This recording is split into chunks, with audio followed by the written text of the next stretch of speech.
Today I'll be working on a Sony Vizio VW26L. It's alright, okay condition. What is wrong with it is the power supply. So I'm gonna go ahead and plug it up.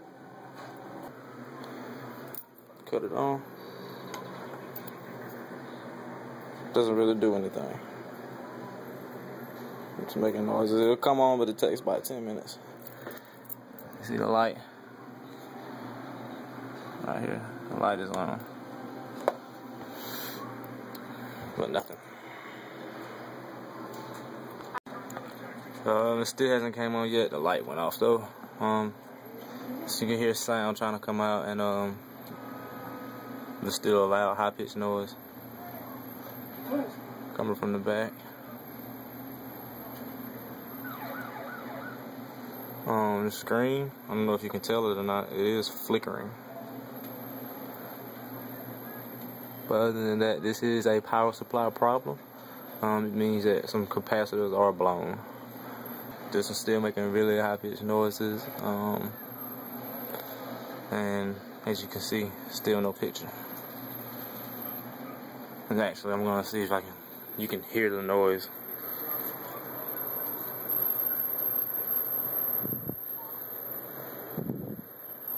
Really, really high-pitched noise.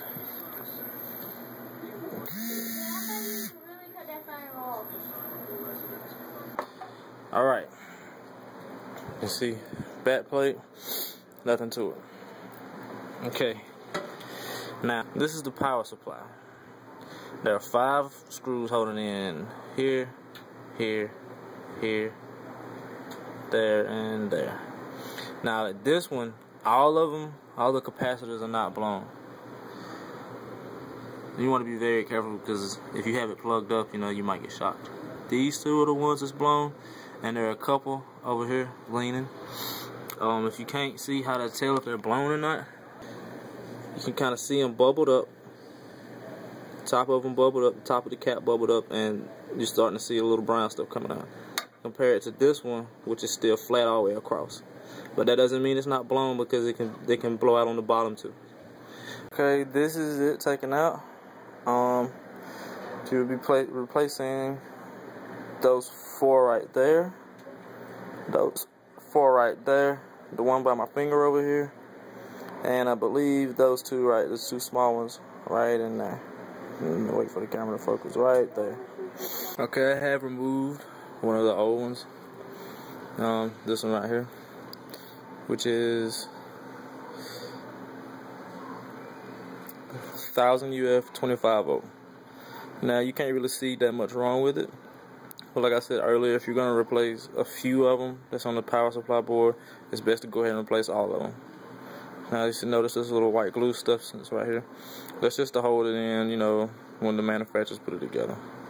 Okay, you notice you have a negative side and a positive side. Negative, and positive. Okay. On the board itself, you notice this one area has black shaded in it, and this other side is just empty. The side that's shaded in is always going to be negative. And on the new capacitor, as you can see, the negative lead is shorter than the positive lead. Okay, so since it's like this, you just insert the leads in. You might have to adjust them a little bit, bend them to get them to go down. And there, it's in. Now, I'm going to flip it over, you can see them on the underside. What I like to do is hold it in on top with one finger, and bend the leads away from each other, like that. Now what this does, it kind of stabilizes a little bit and gets it ready to be soldered. As you can see, it's not the prettiest, but I like to make sure I get enough from there to hold it in. Not enough, so not a lot, so much that it globs over or whatever, but enough to make sure it's very sturdy. You have to snip these. There's no way that it'll fit back in the case with these long leads sticking out, and it'll short out, and you'll end up buying a new TV. So instead of, if you don't have any wire cutters, a good useful tool to have is some fingernail clippers. Cheap, inexpensive, man, they are laying around the house everywhere. So yeah, you go to your leads, You take your fingernail clippers and you want to get as close but not too far away in the board, and you snip it off. And do the same with the other side. I like to leave a little bit like that. I might take this little glob off right here, but you want to leave about that much on there, no higher than the rest of these is on here. And I'm going to continue doing this. Okay, after about a good hour, I have all the old ones out. Some bad, some alright. Then I have all the new ones in here. So 1, 2, 3, 4, 5, 6, 7, 8. I forget about this little buddy right here. 9.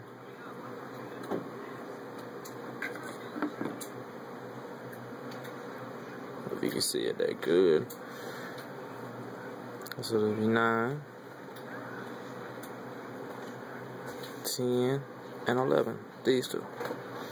Alright, now I'm gonna go ahead and put it back in the TV, and we'll power it up. Alright, it's all back together. Just to go ahead and try it out, and if it works right, I'm gonna go hook it up to my laptop and do a little demonstration on it. So hang tight for about 2 seconds. I got it. I got a dude.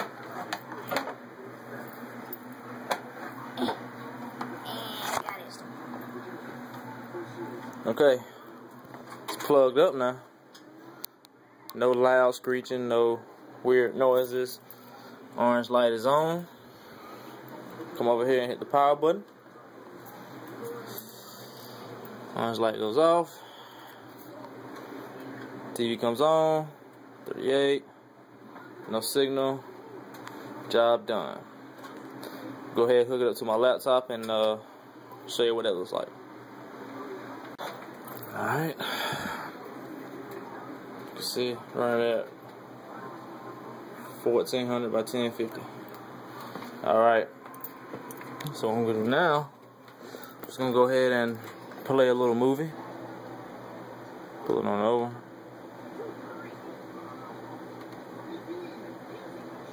Skip through it a little bit. There's no audio because I don't have an audio cable hooked up. But as you can see, TV's working fine. No flickering. No cutting in and out. And that's it.